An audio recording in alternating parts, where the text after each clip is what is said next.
오늘 우리가 읽은 이 본문의 내용 속에서 이 앞부분의 내용은 도피성 제도에 관한 그런 말씀을 주고 있습니다.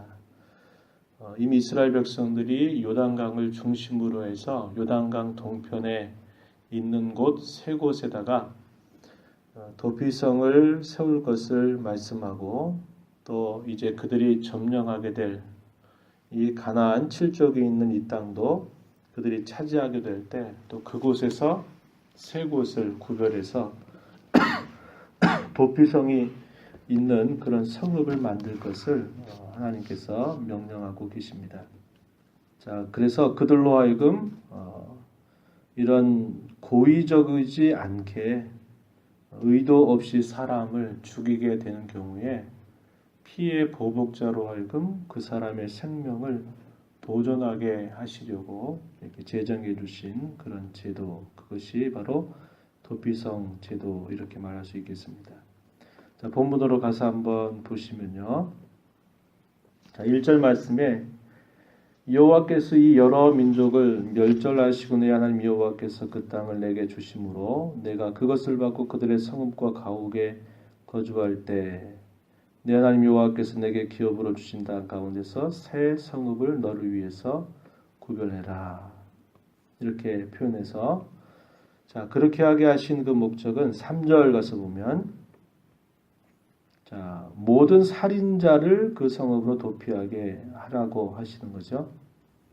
그렇게 해서 4절 보면 자, 본래 원한이 없이 부지 중에 그의 이웃을 죽인 일, 그러니까 부지 중에 알지 못하는 사이에 또 원한이 없이 의도하지 않게 이웃을 죽이게 될 경우에 이렇게 그들이 피할 수 있는 피난처로 이렇게 제정해 주시는 그런 성읍이 되는 것입니다. 예를 하나 들었습니다. 5절 이하에 보면 자, 어떤 경우가 그런 경우냐? 자, 이웃과 함께 벌목을 하러 이렇게 갔는데 손에 도끼를 들고 벌목하려고 딱 찍었는데 그 도끼자루에서 그 도끼가 빠져서 이웃 사람의 생명을 해치게 되는 경우, 이런 것은 의도하지 않는 하나의 어떤 사건처럼 이렇게 발생이 돼서 사람이 죽게 되는 그런 경우를 말하죠. 그럴 경우에 바로 그 사람의 생명을 보존하도록 하신 것입니다. 5절 끝에 보면 이런 사람 그 성읍 중 하나로 도피하여 생명을 보존할 것이니라 이렇게 말합니다. 이런 경우에 해당되는 경우는 반드시 원한이 없는 경우, 의도하지 않게 사람이 죽었을 때, 사람을 죽게 했을 때 이렇게 보호를 받도록 한 것이죠. 만약에 그렇지 않게 되면 원수가 는다 그래서 소위 피해 보복자가 이 사람을 계속 죽이게 됨으로써 그 피비린내 나는 그런 싸움들이 끊임없이 일어나게 되는 일로 인해서 한 사람의 의도치 못한 죽음 때문에 대단히 많은 사람들이 계속 죽게 되는 그런 일들을 하나님이 허용하지 않기 위한 것입니다. 그래서 그들은 만약에 의도하지 않고 사람을 해치게 된 경우는 자, 그들이 살고 있는 성읍에서 가장 가까운 그런 도피 성읍이 있는 곳으로 달려가서 그곳에 도착을 하게 되면 그 어느 누구도 그 사람을 이렇게 죽일 수 없도록 보호해주는 그런 제도입니다. 그리고 그런 문제에 관해서 만약에 이렇게 내가 사람을 의도하지 않고 죽였다고 말하지만 그것이 사실이 아니라 거짓이라고 한다면 다시 말해서 결국 의도적으로 사람을 해치게 된 경우라면 아무리 그 도피성에 있다 할지라도 그를 끌어내서 결국은 그로 죽음에 넘겨주게 하는 그런 일들을 허용하셨던 그런 경우입니다. 그래서 도피성 제도의 보호를 받는 경우는 어쩔 수 없이 의도하지 않게 살인을 하게 되는 그런 경우에 해당됐다라고 하는 사실입니다. 그렇지 않은 경우는 금방 살폈던 것처럼 소용이 없다 이 말이죠. 자, 11절 가서 보면요. 그러나 만일 어떤 사람이 그의 이웃을 미워하여 엎드려 그를 기다리다가 일어나 상처를 입혀 죽게 하고 이 한 성읍으로 도피하면 자, 그의 이웃을 미워해서 엎드려 그를 기다리다가 그를 죽게 했다. 의도적으로 사람을 죽인 거죠. 이런 경우라 했을 때 그 성읍으로 도망을 할지라도 그 본 성읍 장로들이 사람을 보내서 그를 거기서 잡아다가 보복자의 손에 넘겨주어 죽게 할 것이다. 이렇게 말하는 겁니다. 그래서 보호를 받는 경우, 보호를 받지 못하는 경우를 엄격하게 구별하시는 것이다. 이렇게 볼 수 있어요. 자, 이것은 어떤 뜻이 있습니까? 하나님의 공의가 반드시 자신들이 거주하게 되는 그 땅에서 그 공의가 실현되게 하시는 거죠. 어쩔 수 없이 사람을 죽이게 되는 그런 경우에는 하나님께서 그들을 보호해 주신다는 것이고, 그러나 의도적으로 살인을 범한 경우에는 도피성에 피한다 할지라도 보호받지 못하는 것입니다. 그래서 그 죄가 그 죄에 해당되는 것만큼 받도록 하나님이 의도하신 것임을 우리가 보게 됩니다. 이렇게 하신 그 목적에 대해서 10절 가서 보면 이렇게 표현해요. 내 하나님 여호와께서 내게 기업으로 주시는 땅에서 무죄한 피를 흘리지 말라. 이같이 하면 그의 피가 내게로 돌아가지 아니하리라. 무죄한 피를 흘리는 것, 하나님이 그 약속하신 땅에서 무죄한 피를 흘리는 것을 막기 위한 것임을 알려주고 있습니다. 13절에서도 역시 보면 중간 부분에 무죄한 피를 흘린 죄를 이스라엘에서 제하도록 해라 이렇게 표현하고 있습니다. 그러니까 그 죄에 맞는 형량에 관해서는 인정을 하지만 그러나 무죄한 그런 피를 흘리는 것들, 그것은 절대로 하나님이 약속하신 이 땅에서 행해져서는 안 될 일임을 분명하게 가르쳐 주고 있는 것입니다. 자, 이러한 원리에 관해서는 자, 우리가 읽은 이 19장 마지막 절 가서 21절 가서 보면 이렇게 설명하고 있죠. 내 눈이 극률이 여기지 말라. 생명에는 생명으로, 눈에는 눈으로, 이에는 이로, 손에는 손으로, 발에는 발로이니라. 이 표현을 두고 소위 동해복수라 이렇게 부릅니다. 동해. 자기가 해를 입은 것만큼만 보복하도록 제한하시는 그런 원리입니다. 동해복수. 사람의 마음이 그렇지 않다 그랬죠. 내가 다른 사람에게 한 대 맞으면 한 대 탁 때리면 성이 안 풀려서 몇 대 더 때려야 된다 이 말이죠. 그럼 맞은 사람은 그 맞은 만큼만 자기가 때리고 나면 성이 풀립니까? 안 되죠. 거기에 또 더 붙여가지고 때려야 마음이 풀린다 이 말이에요. 그렇게 되면 계속 어떤 일이 일어납니까? 계속 보복이 일어나는 거예요. 그래서 사람이 죽기도 하고 하는 거죠. 사람을 처음부터 죽이려고 합니까? 그냥 자그마한 일들에 자기의 성을 풀다 보면 처음엔 말로 했던 것이 이제 손으로 발로 움직이다가 나중엔 결국 사람을 죽이게 되는 그런 일들이 있는 것이죠. 뭐 오늘날 우리가 살고 있는 시대 속에서도 그런 일들 많잖아요. 주차 문제로 그냥 말다툼에서 시작했던 그 일이 서로 그 성을 막 내다보니까 결국 사람을 해치고 죽이게 되는 일이 발생하고 그 한 사람이 죽게 되면 또 어떻게 됩니까? 또 그것에 대한 원한이 죽을 때까지 끊임없이 이루어지면서 계속적으로 그 죄가 죄를 낳는 그런 모습을 우리가 보게 되는 것처럼 부패한 사람의 마음을 하나님이 다스리도록 하시는 원리, 그게 바로 이 동해복수라고 하는 개념입니다. 이 도피성의 경우도 억울하게 이렇게 사람을 죽인 경우에 관해서는 보호를 받게 하고, 그러나 의도적으로 죄를 범한 경우에는 아무리 그래도 보호받지 못하도록 해서 그 백성들 사이에 하나님의 공의로움이 그들의 모습 속에서 분명히 표현될 것에 관해서 이렇게 주고 있는 말씀임을 우리가 보게 됩니다. 자, 또 이하에 보게 되면 자, 이웃의 경계표를 옮기지 말아라 하는 말씀을 덧붙여주죠. 14절 보면 내 하나님 여호와께서 내게 주어 차지하게 하시는 땅 곧 내 소유가 된 기업의 땅에서 조상이 정한 내 이웃의 경계표를 옮기지 말아라 이렇게 말합니다. 자, 모든 땅은 다 하나님의 것입니다. 그렇죠? 그런데 하나님께서 약속하셨어요.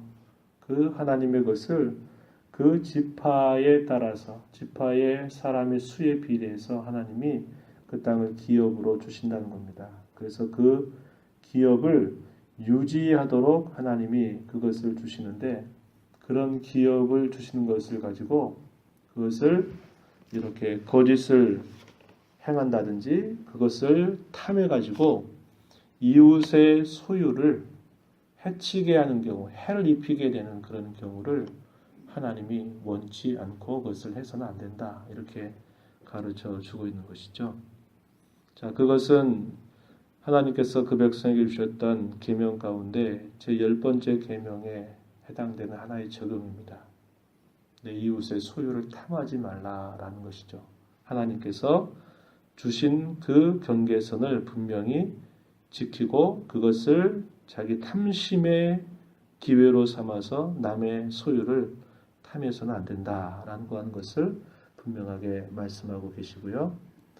또 여기 보면 15절부터 쭉 이하에 주어지는 말씀의 내용은 어떤 악이라든지 그 범죄 사실에 관해서 그것을 정할 때에는 한 사람의 말만 듣고 그렇게 하지 말고 두세 사람의 증인을 통해서 그것을 분명히 확증해야 된다. 이렇게 말하고 있습니다.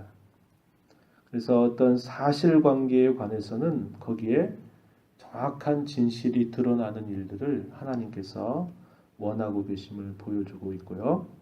만일 위증을 하는 그런 경우가 있을 때 그 위증한 것이 분명히 발각이 되면 그것도 역시 동일한 범죄 행위로 취급이 돼서 하나님께로부터 그런 또 징벌을 받게 되는 그런 것을 한 것이죠. 자, 그렇게 하신 그 목적에 관해서도 19절에 가서 보면 자, 19절 후반절 보면 너희 중에서 악을 제하라 하는 겁니다. 하나님께서 약속하신 땅에 들어가서 도피성 이런 제도를 통해서도 마찬가지고 이웃의 경계표를 옮기는 일, 이건 탐심에 관한 거죠. 여기 증인의 입을 통해서 그 사실을 확증하라고 하는 것은 뭡니까? 거짓말, 거짓 증언, 그죠?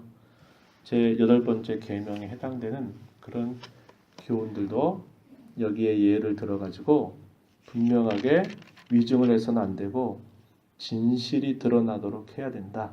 이렇게 말합니다. 그래서 그들 가운데 악을 제하도록 하나님이 하시는 거죠.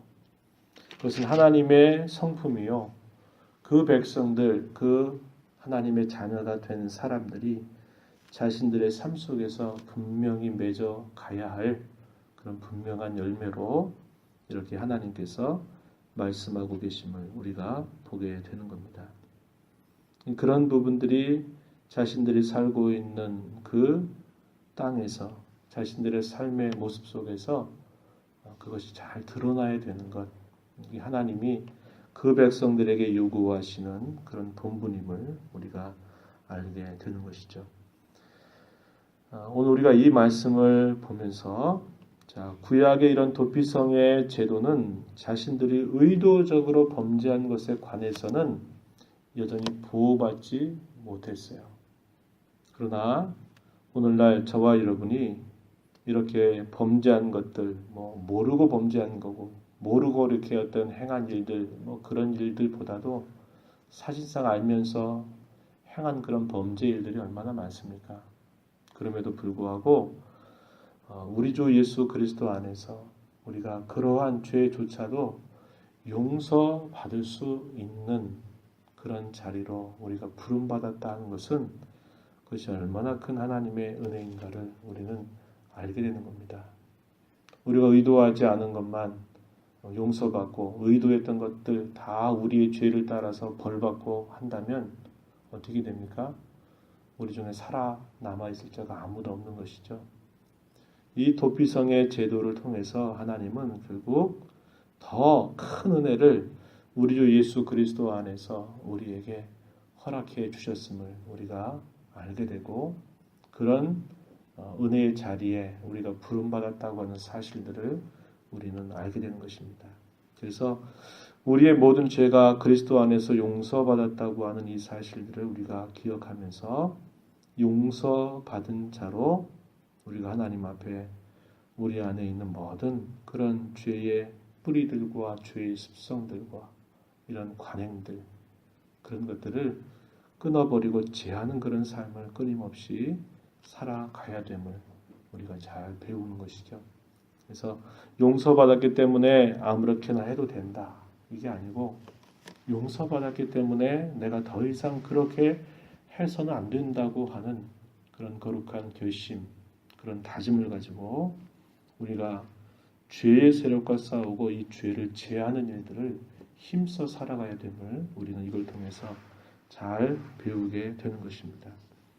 또한 우리가 살아가면서 맺어가야 할 그런 열매 가운데서 우리 오늘 본문 속에서 확인한 것처럼 진실함을 우리가 늘 추구하면서 살아가야 됩니다. 거짓을 멀리하고 하나님 앞에, 또 사람 앞에, 또 성도 앞에 참 진실한 자로 살아가는 것, 하나님이 우리에게 요구하시는 대단히 중요한 열매임을 우리가 보게 되는 거죠. 그 진실을 말할 때에는 내가 꼭 거짓말을 안 하는 것만이 아니고, 여기 본문에 보면 어떤 알고 있는 사실에 관해서 그것을 은폐하는 것, 혹은 그것을 이렇게 침묵하는 것이라든지, 또 그것을 또 이렇게 잘못 증언하는 것들 역시 그것도 다 그런 죄에 해당됨을 우리가 보게 되는 것이죠. 우리 한국 사회가 지금 무엇 때문에 이렇게 큰 진통을 겪고 있습니까? 진실하지 못하기 때문이죠. 잘못한 것에 관해서 잘못을 그대로 시인하고, 그렇게 되면 어떤 것이든지 그 문제의 시작이 보이는 것인데, 지금은 그 진실이 완전히 드러날 때까지 모른다, 안 된다, 나는 모르는 일이다, 이런 식으로 계속 가면 어떻게 되겠습니까? 하나님의 진노를 촉발하는 일을 하게 되는 것이죠. 참 이런 두려운 일들이 지금 우리 사회에 크게 지금 일어나고 있는 그런 범죄라고 하는 것을 사람들이 몰라요. 그냥 세상의 재판정에서 그저 숨겨질 건 숨겨주고 적당한 수에서 드러나면 그 드러난 일에 대해서 내가 책임지면 되지 하는 식으로 가면 어떻게 되겠습니까? 하나님이 원하시는 그런 의와 공평이라고 하는 게 어떻게 드러나겠어요? 진실을 생명처럼 여기고 살아가는 자세를 우리가 배워야 됩니다. 그리스도인이기 때문에. 그런 것들이 우리의 사소한 부분에서 이렇게 잘 드러나지 않으면, 그런 공적인 자리에 있어도 그리스도인이라고 해도 그땐 다 거짓을 말하고 다 숨기고 다 은폐하고 하는 일들을 다 할 수 있게 되는 것이에요. 그래서 우리가 크게는 나라와 민족이 이런 그런 범죄를 계속적으로 범하고 있다고 하는 것에 관해서 하나님 앞에 우리의 죄를, 우리 이런 잘못을 회개하는 자세를 가져야 할 것이고, 또 나아가서는 우리 또한 이런 사소한 모든 문제에 있어서 겉과 속이 다르게 말하게 행동하고 그렇게 한다면 우리 또한 똑같은 전철을 밟게 되고 말 것입니다. 그래서 저와 여러분이 예수 그리스도 안에서 모든 죄를 용서받았다고 하는 이 사실을 기억하고, 우리가 하나님 앞에 의롭고 정직하고 진실하게 살아가는 그런 삶을 힘써가는 저와 여러분이 되어야 할 것입니다. 그러한 삶을 또 오늘도 우리 남은 생애 가운데 잘 드러내며 살기를 진심으로 축복합니다. 내일을 감사 주일로 우리가 지키게 될 것입니다. 주일을 준비하는 일을 위해서 기도해 주시고, 진정한 감사의 마음을 가지고 하나님 앞에 기쁨으로 또 하나님을 찬양하며 또 예배하는 모든 일들이 되도록 잘 준비하는 날 되게 기도해 주시고요. 노방 전도를 위해서 품고 있는 전도 대상자들을 위해서, 또 오늘 있게 될 결혼식을 위해서 기도해 주시기 바랍니다. 하나님 아버지 감사합니다. 이 새벽 시간에도 저희들을 불러주셔서 하나님께서 주의 말씀을 통하여 우리에게 주신 교훈을 받게 하심을 감사합니다. 하나님은 공의로우신 분임을 다시 한번 확인합니다. 모든 죄에 대하여 하나님이 그 죄에 대해서 분명히 심판하시는 하나님이신 줄 알고 또 죄가 죄를 낳아서 끊임없이 무죄한 피를 흘리는 일에 관하여서는 하나님께서 도피성의 제도를 통해서 그러한 악을 또한 막아주시는 그런 하나님의 은혜로운 손길을 저희들이 봅니다. 우리 주 예수 그리스도 안에서 참으로 얼마나 알면서 짓는 범죄가 많음에도 불구하고 주님의 공로 때문에 이렇게 하나님 앞에 용납하심을 받고 죄 용서를 받는 자가 되게 하시니 놀라운 사랑 우리에게 허락하심을 잘 기억하고 그러기 때문에 이제 우리가 변화된 자로 성도의 신분으로 거룩하고 진실하고 하나님 앞에 공의를 드러내며 살아가는 저희들의 삶의 모습이 되도록 붙잡아 주시고 인도하여 주시옵소서. 나라와 민족이 처해져 있는 이런 어려움과 위기 또 계속적으로 진행되고 있는 이 악한 일들을 하나님께서 불쌍히 여겨주시기를 원하옵고 근본적으로 고쳐지고 새로워지고 돌이킬 수 있는 그런 계기가 되도록 붙잡아 주시기를 원합니다. 저희들에게 베풀으신 구원의 도리를 생각하고 늘 하나님 앞에서 진실함을 사람 앞에 세상 가운데서도 진실한 자로 살아가는 것을 아버지 우리가 귀히 여기고 살아가도록 도우시고 인도하여 주옵소서. 은혜의 보좌 앞에 나와 간구하는 모든 심정들을 용납하시고 풍성한 은혜를 더해 주시기를 원하옵고 예수님 이름으로 기도하옵나이다. 아멘.